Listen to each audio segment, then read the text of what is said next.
दोस्तों, हम चाहे इस बात का विश्वास करें या ना करें, लेकिन यह 100% सच है कि ईश्वर हमेशा सही न्याय करते हैं और उनके न्याय का सीधा संबंध हमारे कर्मों से है।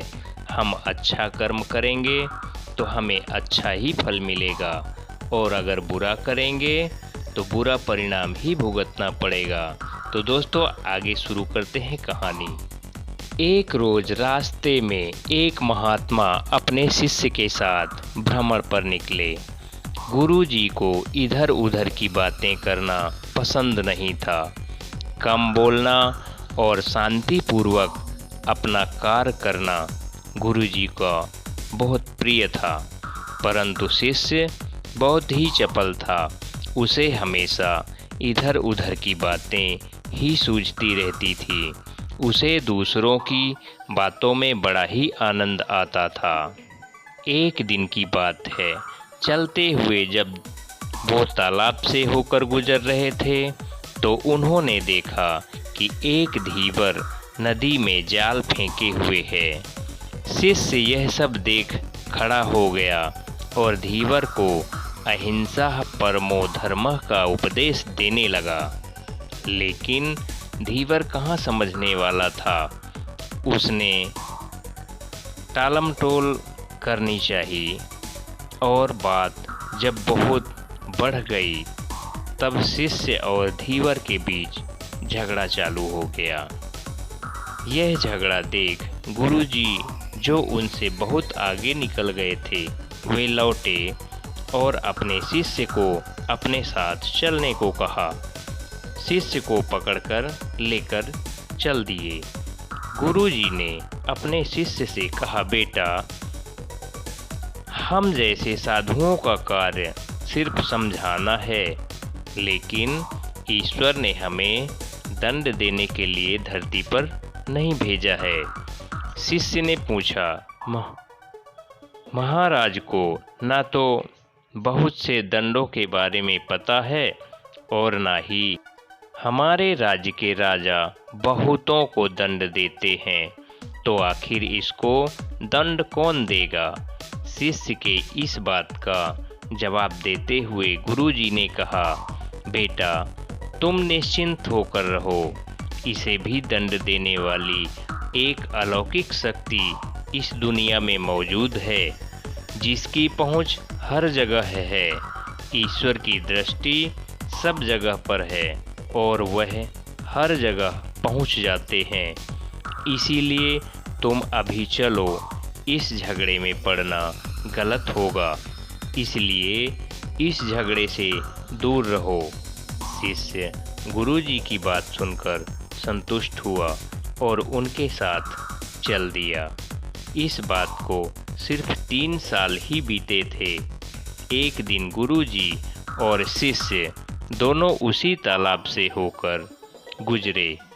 शिष्य भी अब 3 साल पहले की वह धीवर वाली घटना भूल चुका था।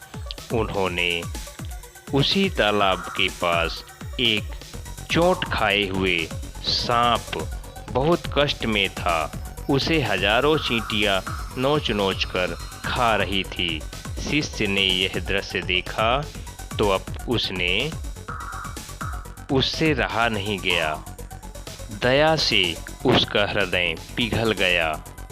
वह सर्प को चींटियों से बचाने के लिए ही आगे जाने वाला था कि गुरुजी ने उसके हाथ पकड़ लिए और उसे जाने से मना किया। मना करते हुए कहा, बेटा, इसे अपने कर्मों का फल भोगने दो।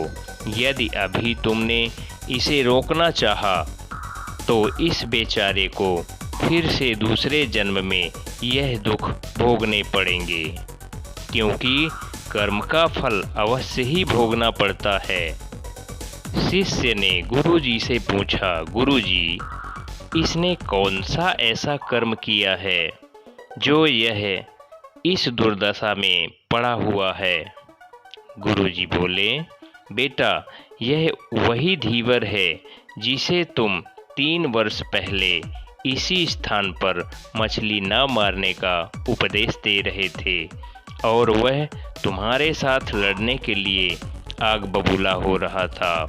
वे मछलियाँ जो इन्होंने पकड़ी हुई थी वही इस समय चींटियाँ हैं जो इसे नोच नोच कर खा रही हैं। यह सुनते ही शिष्य बड़े आश्चर्य से कहा, गुरुजी, यह तो बड़ा ही विचित्र न्याय है ईश्वर का।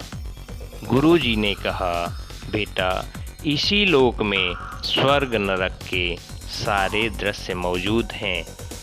हर क्षण तुम्हें ईश्वर के न्याय के नमूने देखने को मिल सकते हैं।